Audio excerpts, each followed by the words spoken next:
Sí. Bueno, era un reto complicado. Más allá del hecho de que haya aterrizado y todavía llevo un poco la almohada en la cabeza, pero tanto Enrique como Doro han expuesto gran parte de lo que forma parte de una de las exposiciones que voy a hacer.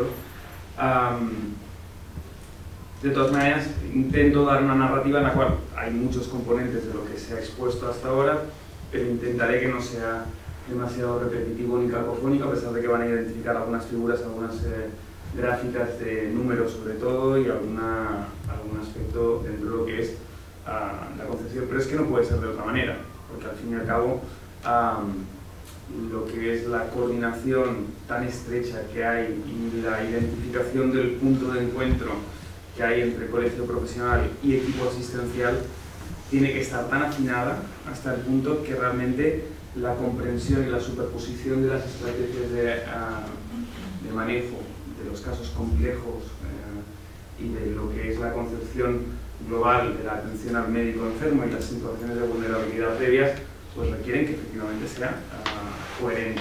Por lo tanto, haré la justificación desde la perspectiva colegial y yo como responsable de ocupar el puesto de secretario, he de decir que es un poco arbitrario el hecho de que el secretario de la Junta sea el responsable del programa del PAIM. Uno de los anteriores secretarios, uno de los fundadores desde el punto de vista colegial, el doctor Padrós, que es el actual presidente del Colegio de Médicos, y que su tesis doctoral versa sobre el programa, fue secretario en el momento en el cual se fundó el programa, y a partir de ahí, en todos los colegios profesionales de España parece que es el secretario el que lo tiene que hacer, pero no es así. No se debe confundir el puesto que ocupa desde el punto de vista del organigrama político, sino que tiene que ver más bien con una sensibilidad y un interés en gestionar el programa. Voy a un foco. Esta diapositiva, por suerte, no la han puesto. Menos mal. Pero ¿cuáles son las funciones colegiales? Básicamente tres, ¿no? Se pueden desarrollar tanto como se quiera y cada colegio, de hecho, lo hace dentro de lo que el marco legal y de los estatutos le permite, pero aparte de lo que las ganas de emprender proyectos también. Yo, por suerte, soy heredero de un enorme proyecto que ya tiene 20 años, incluso casi los años que llevo viviendo en España. Pero básicamente es ser garante de la buena práctica médica. Eso significa que certificamos de que el médico está correctamente colegiado, que su título es real, que en el acto de colegiación se adhiere al código de deontología. Por otro lado, los colegios profesionales en España también cumplen una cierta función de asociación y a la vez entran pues, elementos como la defensa de la profesión, la representación ante la administración pública, ante los medios de comunicación, ante la ciudadanía, y por otro lado, un elemento que también concilia con el ideal de lo que es la Fundación Galatea y el programa PAIM, y sobre todo también últimamente con el SEPS, es dar apoyo a los colegiados. El Colegio de Médicos de Barcelona tiene un holding de 13 empresas que ofrecen servicios.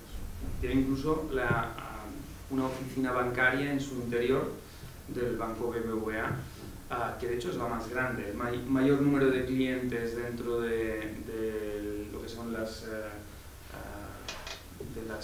los bancos de las sucursales de BBVA es el de Barcelona. Tiene una peculiaridad, es que las personas que atienden a los colegiados no son empleados del banco, son empleados del colegio. ¿Vale? Y eso tiene un valor muy importante porque los productos de riesgo, el conflicto de intereses de a quién sirven en el momento de atender al profesional que viene ahí a no buscarse problemas, es vital. Lo mismo con la correduría de seguros. Tenemos la quinta correduría más grande de toda España de seguros para todo, vehículo, vida, hogar. Y esta vocación de servicio tiene un histórico muy grande y creo que es parte del éxito del programa de atención al médico enfermo y de la confianza que el tejido social ha entendido que genera. Porque en el fondo y es lo que vengo a plantear como una de las tesis que genera un poco de contradicción cuando vamos a predicar en el extranjero, sobre todo en países anglosajones. Y este año hemos tenido la oportunidad de estar en el Congreso de Londres a principios de octubre y luego en el de Toronto. Pues la gran contradicción y la sorpresa de tener estos números, de tener esta accesibilidad voluntaria siendo un órgano regulador. Pero entiendo que hay todo un histórico dentro de un tejido social que lo permite. La dificultad es trasladar esa confianza en un órgano regulador a lo que es otros nuevos ámbitos de plantear programas similares. El punto de partida, no hace falta que me repita porque Dolores lo ha explicado mejor con un tono más sosegado y bastante basado en una experiencia propia. Yo soy internista y yo veo sobre todo gente mayor con descompensaciones de enfermedades crónicas y situaciones de final de vida. No soy psiquiatra, por lo tanto no tengo autoridad para hacer afirmaciones, pero sí que son mantras que están incorporados dentro de la mentalidad del Colegio de Médicos y que nos permiten seguir creyendo en que realmente este programa se basa en unas necesidades reales. Pero es verdad que el médico cuando está mal, llega mal, viene desestructurado y por eso también hay trabajadores sociales dentro del programa, que no es solamente un problema del individuo, no solamente un problema de la praxis. Esta mentalidad de asociación médica también está incluida dentro de esta iniciativa.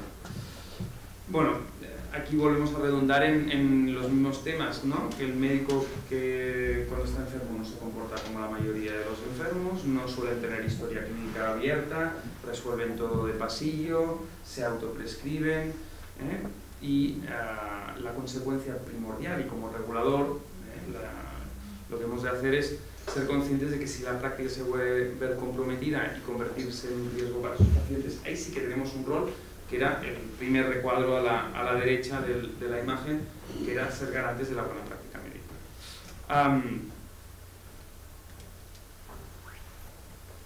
Y evidentemente la manera de afrontar la patología como es absolutamente inadecuada nos lleva a la dificultad de cómo atraerlo hacia el programa. ¿Qué acciones puede tomar un colegio, ¿no? Insisto, hago la narrativa desde la perspectiva colegial y así no me repito demasiado con la estructura, aunque ya veréis que hay ese solapamiento. Pues analizar la dimensión del problema, ¿no? Se empezó, como se dice en Cataluña, con una sabata y una espardeña, ¿no? Con una zapatilla y una chancleta. A crear algo para atender las situaciones de gravedad, porque había la percepción de que nos estaban llegando denuncias sobre médicos que en el trasfondo lo que había era pues trastornos mentales, ¿no? Y cómo es que tratamos a nuestros colegas diferente que a nuestros pacientes, cuando somos conscientes de que un trastorno mental realmente puede llevar a una situación que afecte a la vida profesional.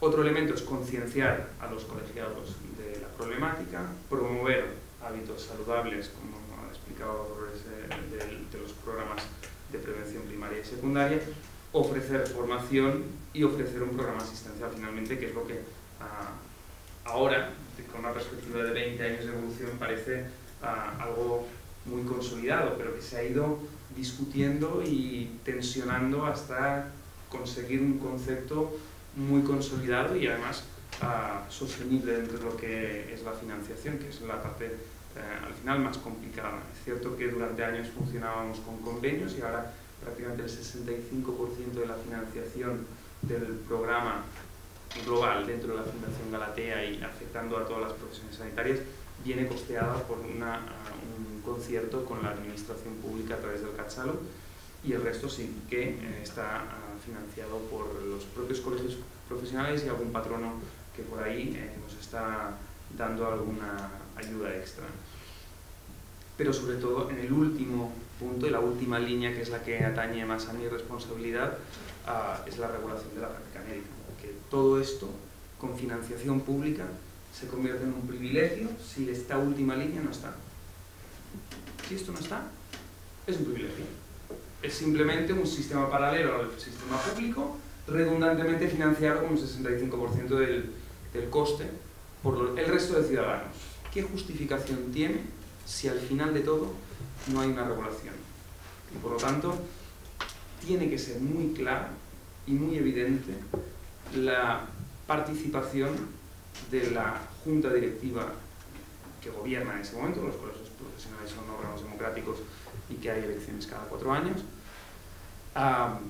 pero si no se ejerce es un privilegio y ya se puede cerrar, porque bueno, puede ser útil, pero en el fondo estamos exponiendo a los terapeutas a una situación de burnout, porque al final se encontrarán con profesionales a los cuales querrán poner límites, pero no tienen las herramientas. Y en el fondo, la regulación de la praxis no es más que una herramienta más que tienen el privilegio de tener los propios terapeutas, y con lo cual pueden trabajar con un elemento que fuera de la consulta de psiquiatría de los programas de atención al médico enfermo pues es difícil de aplicar, ¿no? Puede haber un cierto grado de, bueno, hasta aquí hemos llegado, pero no hay nadie más que ponga los límites, y en este caso sí que entra el colegio profesional. Una de las dificultades que hemos discutido informalmente a veces es que según qué colegio profesional de qué profesión sanitaria actúan diferente, y esas... Luego iré más rápido, me estoy extendiendo. Históricamente ya Dolores ha hecho una exposición más o menos de la creación hace 20 años del programa. 3 años más tarde la Fundación Galatea se crea para poder gestionar el programa y todos los otros programas no asistenciales puramente que se dan, pero con el objetivo de atender a médicos y ahora a otras profesiones sanitarias, a patología psiquiátrica o afectiva. ¿Quiénes son los agentes? Pues el programa asistencial, en este caso yo como Colegio de Médicos más la Fundación Galatea, que dentro incluye después la Clínica Galatea, que es el proveedor de la asistencia de forma directa y con financiación de la administración y el resto de colegios. Pero aparte hay una parte de investigación, de formación y del programa de apoyo emocional que ha explicado Enrique. Todos estos son los patronos, agentes, colegios. El primer icono de arriba a la derecha es del Consejo y Colegio de Médicos de Cataluña, que es el consejo que agrupa las 4 colegiaciones que hay de Tarragona, Lleida, Girona y Barcelona. Pero veis que ahí está la Mutual Médica o está otras entidades como Asistencia Sanitaria, que es una mutua de atención privada a los ciudadanos. Estos son los programas asistenciales que ya se han comentado y por lo tanto no hace falta que volvamos, pero se han hecho varios estudios. Aquí tienen el QR si quieren el enlace directamente para la página web, el apartado en el cual están colgados todos los estudios, pero es evidente que conocer la situación de toda la profesión médica desde sus vertientes pues, de la etapa inicial, ¿no? El estudio longitudinal de los residentes, se ha estudiado a los pediatras, se ha estudiado en global a la profesión médica, y esto es la cronología de toda la aparición de las publicaciones, que algunas están todavía en marcha, otras están ya terminadas pero pendientes de publicar, pero hay una actividad voraz a partir de que se han ido incorporando las distintas profesiones sanitarias en describir la realidad. Y esta realidad, pues, esta es la que resume un poquito todas las profesiones sanitarias y la comparativa. Tengo el puntero aquí, mira. Esta es la población general y comparativa con el resto de profesiones sanitarias. Si ven aquí, tenemos los estudiantes de medicina que tienen un nivel de malestar psicológico analizado con el cuestionario del GHQ de 12 ítems, que casualmente tienen un nivel de estrés muy elevado, pero al momento de finalizar la carrera académica y volver a reemprender la especialidad después de un periodo de 1 año de preparación del examen de oposición PIEMIR, disminuye a situación basal relativamente similar a la población general, aunque vemos que hay un aumento del malestar psicológico. Esto no es enfermedad mental, es malestar psicológico y por lo tanto una situación de predisposición. pero que se va incrementando hasta triplicarse prácticamente al final de la residencia, y aquí intervienen muchísimos factores, pero algunos factores que generaban la percepción a la población médica de que era así, por ejemplo el número de guardias, el tamaño del hospital, se ha visto que son factores independientes y que no modifican estos factores.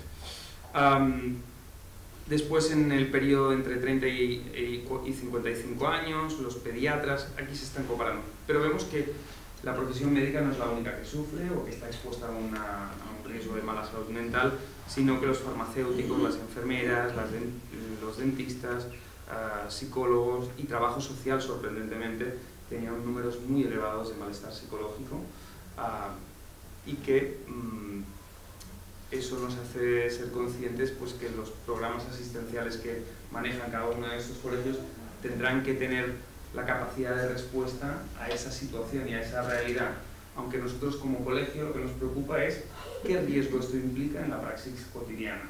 Aparte de que proveamos una asistencia, tenemos que ser capaces de revertir la situación de riesgo a la cual se expone a la población cuando nosotros permitimos que un médico siga en ejercicio teniendo una situación de vulnerabilidad.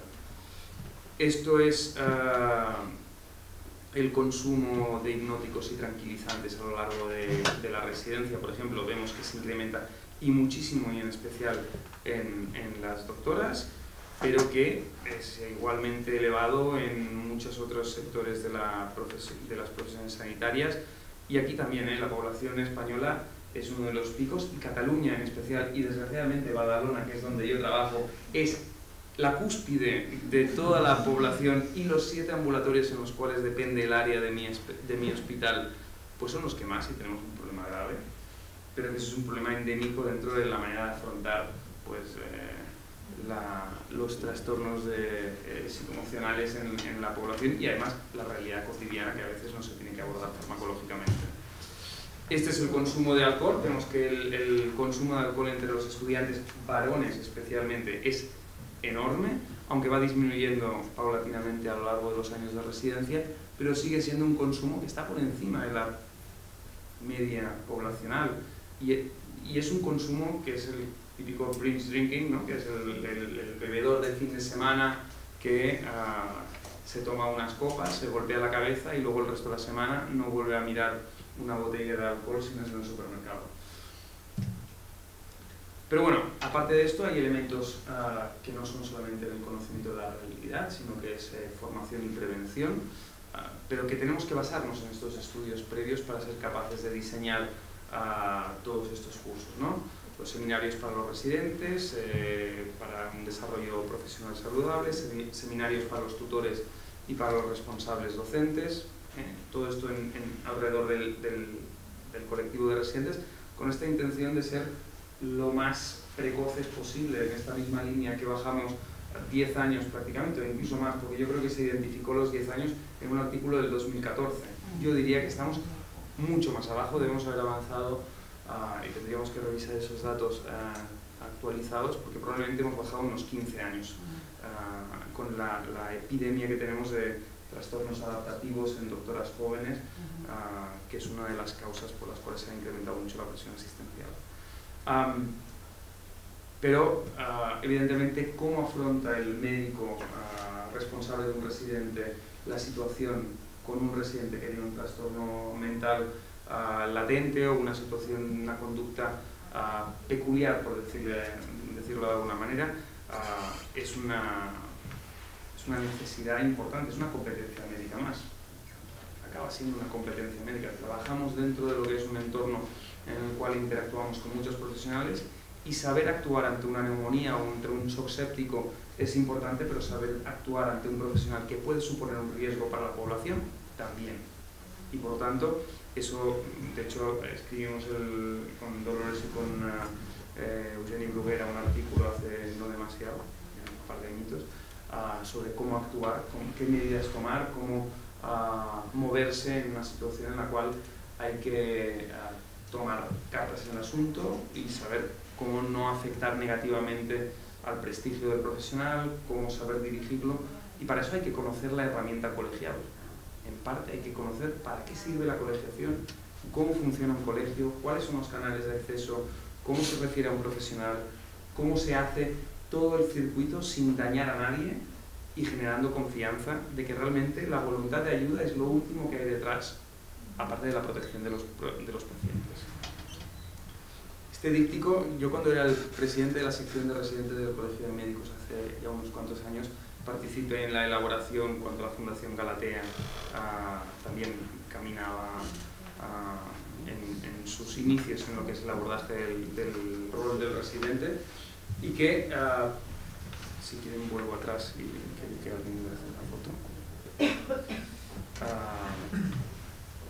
Eso, de todas maneras, está disponible en la web de la Fundación Galatea, y este es un tríptico que intenta dar 10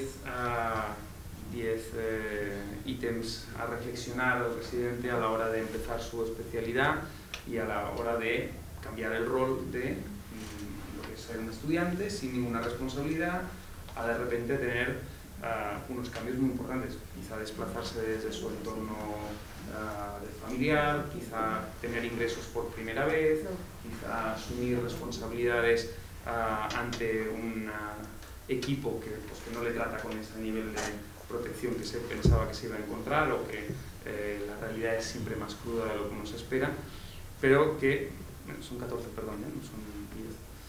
Inicialmente era un decálogo, pero bueno, hemos ido añadiendo puntos. Pero también damos cursos para lo que son los equipos, ¿no? Lo que es el liderazgo de equipos sanitarios eficaces y saludables. Sobre todo, uno de los conceptos es dirigirse a lo que son los equipos naturales. Una cosa es que un servicio sea una concepción administrativa, pero muchas veces trabajamos a nivel interdisciplinar, el neurólogo con el neurocirujano, con el rehabilitador, en un ámbito en el cual no tiene nada que ver con la especialidad propiamente o con el servicio al cual pertenece, ¿no? Por ejemplo, en el hospital clínico se forman institutos de neurociencias donde el equipo natural es otra cosa distinta a la especialidad que uno tiene, ¿no? Clásicamente uno piensa, vamos a hacer una intervención para el servicio de neurología de este hospital.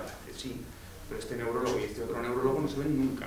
En cambio, el neurólogo y la enfermera y el fisioterapeuta están continuamente juntos, y es donde se cuestan los problemas, y es donde se tiene que pues bueno, tener claro que la capacidad directiva tiene un impacto muy importante en la salud del propio equipo.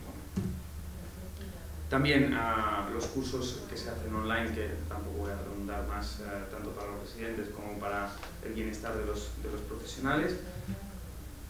Y el SEPS, que de hecho ya lo han mencionado y nos lo ahorrará el tiempo de que tenga que volver a explicarlo, pero es cierto que ha habido un boom desde los 99 profesionales que solicitaron la atención en el primer año a los 178 que lo solicitaron posteriormente.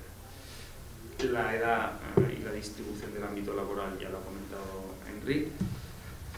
Y aquí llegamos a la parte del ámbito asistencial. Estamos un poco fuera de hora y aquí empieza una segunda parte de la exposición que de hecho a partir de las 4 está prevista que se haga. Podemos hacer un parón aquí, si tienen preguntas...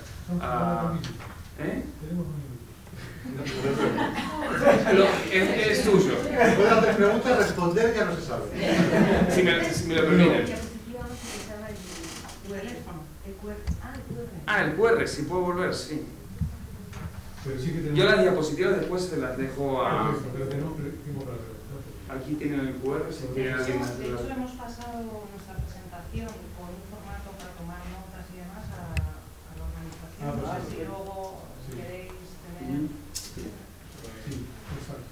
Lo habíamos pensado para el curso de mañana, pero... vale. Pero bueno, si no, la mandamos nosotros. Por el momento no cobramos. ¿Cómo aprovechar? Yo con unos chinchulines explico... No, pero tenemos tiempo para ver. Bueno, si hay alguna pregunta, ya sé que es un poco denso. Bueno, yo, en Chile que estamos ni siquiera empezando, estamos en etapa de asombro. Agradecer estas presentaciones, son muy grandes.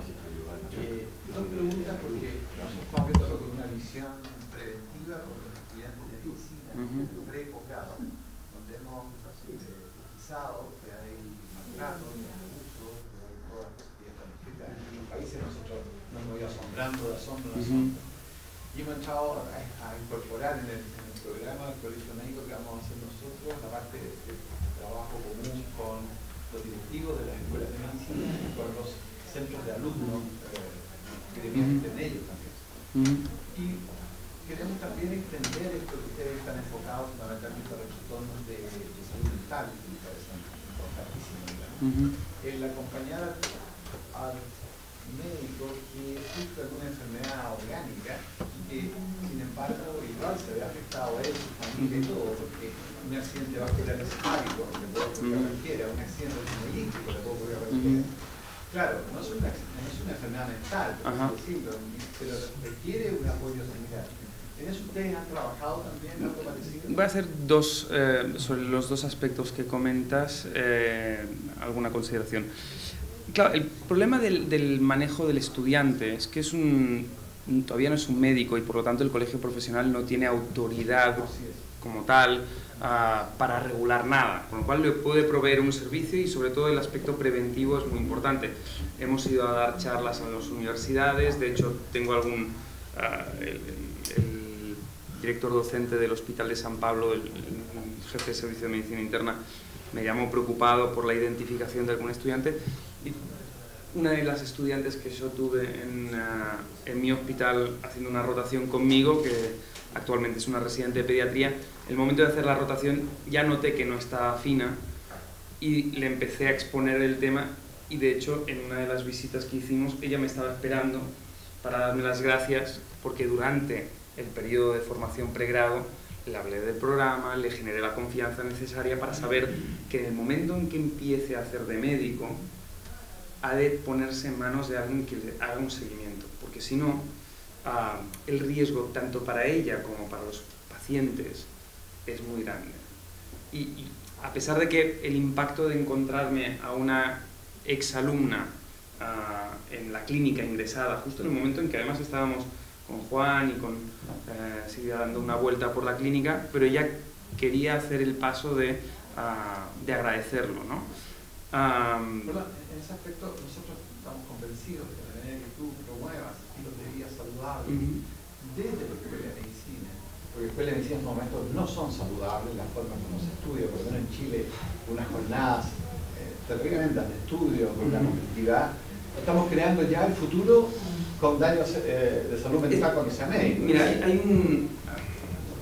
hay una monografía publicada hace unos años, unos bastantes años, por el Instituto de Estudios de la Salud de Cataluña, que se llama El proceso de socialización del MIR. Es impresionante, es un estudio cualitativo hecho por antropólogos, sociólogos, que describen, simplemente es una descripción hasta saturar ítems, ¿no? Que es como se hacen los estudios cualitativos, del proceso de socialización de los residentes, donde vas identificando, y yo he pasado por el mismo periodo de residencia, y que realmente identificas todos aquellos elementos que van degradando y despersonalizando al residente respecto de lo que es la línea de base, y que además el estudio, ya ven que el estudiante es muy resiliente porque acaba el periodo académico y vuelve a la línea basal. Pero donde nos volvemos a estropear y adquirimos unos hábitos que desgraciadamente se generalizan. Hace unos años leí un artículo, que además chileno, sobre biopoder en el contexto de la enfermería, del maltrato jerárquico que se establece dentro de los equipos de enfermería y cómo eso genera una norma de comportamiento socializadora que es así es como somos. Así somos, y ese es el error. Ustedes se quedan hasta mañana. Sí, hasta el sábado. Porque nosotros después venimos haciendo desde el Colegio de Médicos de Provincia de Buenos Aires, hicimos una actividad con la UBA que ya instalamos a partir de un convenio de colaboración de empezar a introducir la práctica de la medicina como una práctica en situaciones críticas siempre que requiere del cuidado de la salud mental del médico ya en la línea de lo preventivo, y como hicimos muchas entrevistas a los alumnos que dan cuenta de lo bueno y útil que les resultó esto, en el 2013 empezamos, en el marco del PAFME de allá, ahora logramos hacer un convenio con 2 universidades, o sea, el colegio conveniando con la institución educativa como colaboración en el marco del PASME, el área preventiva, porque en el diseño preventivo que armamos, a ver, allá tenemos muy poco financiamiento, casi todo esto, como decías antes, ¿no? Depende un poco del voluntarismo y del acuerdo que, ¿no? Sí, el problema sobre todo es que nosotros, y de hecho todo el área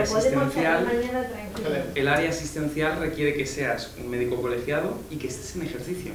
Claro. Porque al final es un programa de regulación de la praxis. Yo no voy a atender a un médico con un trastorno psiquiátrico, y de hecho los pocos casos que hemos atendido de médicos que se han colegiado para recibir asistencia sin ser médicos en asistencia han sido desastrosos, han sido catastróficos. De hecho, he tenido que llamar personalmente yo a decirle a este médico: estás fuera del programa, porque además siempre fueron, como todo lo que hacemos cuando salimos de la rutina habitual, han sido casi favores personales. Oye, que conozco que este es médico pero que ejerce en el ámbito de la industria farmacéutica y no ve pacientes. El componente vocacional y la pérdida de la identidad como profesional médico, lo dirán mejor ellos, pero yo creo que es un elemento básico para conseguir los resultados que obtenemos, porque es que si no, no se explicaría. Porque estos dos casos han sido paradigmáticos para mí, y de los que acepté a regañadientes que se incluyeran, advertí mucho del riesgo que implicaba y nos tuvimos que arrepentir mucho porque generaron costes, una futilidad absolutamente de recursos que no llevó a ningún lado, y la sensación de los profesionales de allí de que no servía, y además que cuando estaban incluidos en los grupos era un riesgo porque no jugaban con las mismas reglas. Vuelvo a insistir, el hecho de que alguien ponga un límite claro, ¿qué valor tiene para un médico que está colegiado pero que no ejerce, que yo le sancione? ¿Y qué? Entonces, eso es importantísimo tenerlo en cuenta. Y por lo que respecta al tema de los accidentes vasculares cerebrales, patología orgánica, sí que tenemos una parte que hemos iniciado a partir de hace un par de años, que estamos intentando construir, que es una comisión de valoración psicofísica, o sea, que no solamente sea la parte psiquiátrica, sino también la física, sobre todo también desde el punto de vista regulatorio. Tenemos mucha gente que nos deriva: oye, mi padre que es médico, que tiene una demencia incipiente, que está ejerciendo, pero eso no cuadra dentro del país. Y muchas veces hacíamos un abordaje muy paternalista, basado en la figura de autoridad del presidente de la comisión de odontología, que se reunía, le advertía, y era sobre todo, ¿no?, pues alguien con un estatus que tenía capacidad de influencia, pero no había ningún elemento de valoración técnica detrás de esto. Paralelamente nosotros tenemos lo que se llama el programa de protección social, que es una aportación paralela a la colegiación propiamente, pero que permite tener unas prestaciones. Claro, nosotros podemos proveer servicios para que los médicos en situación de enfermedad no estén en una situación de vulnerabilidad como el sustento, ¿no? Ahora bien, la confidencialidad que requiere el tratamiento de patología psiquiátrica no es la misma, por la cual, evidentemente, si tengo que ir por un absceso perianal, hombre, me cuesta un poco, porque llamándome Tolchinsky, siendo el secretario del Colegio de Médicos, me va a costar mucho encontrar un lugar donde no me identifique nadie que he ido por un proceso así. Pero más allá de esa anécdota, es cierto que si me rompo un brazo, tengo una ACV o tengo un infarto, la percepción del cambio de imagen que puede tener el entorno es muy distinta. Todo y que también ha cambiado mucho, porque hay muchos médicos que actualmente lo explican de manera abierta. Estamos lejos del modelo anglosajón, en la cual, en el congreso que hubo en Londres, venían médicos enfermos y familiares. Vino el padre de un anestesista que se suicidó, que es un médico canadiense, pero que ejerce que fue un caso paradigmático por lo catastrófico en la gestión. Y él, ¿no?, es uno de los que presiona mucho para que el modelo de gestión del General Medical Council cambie y se acerque al modelo que tenemos en Cataluña. Es la parte que viene después, ¿no? No voy a hacer más spoilers de los que ya nos hemos hecho nosotros. dos preguntas y comentarios. La pregunta, ¿no entraron con ustedes que lo escuchamos hablar los pilotos de aviación? Porque los pilotos de aviación es una... Hemos tenido solicitud...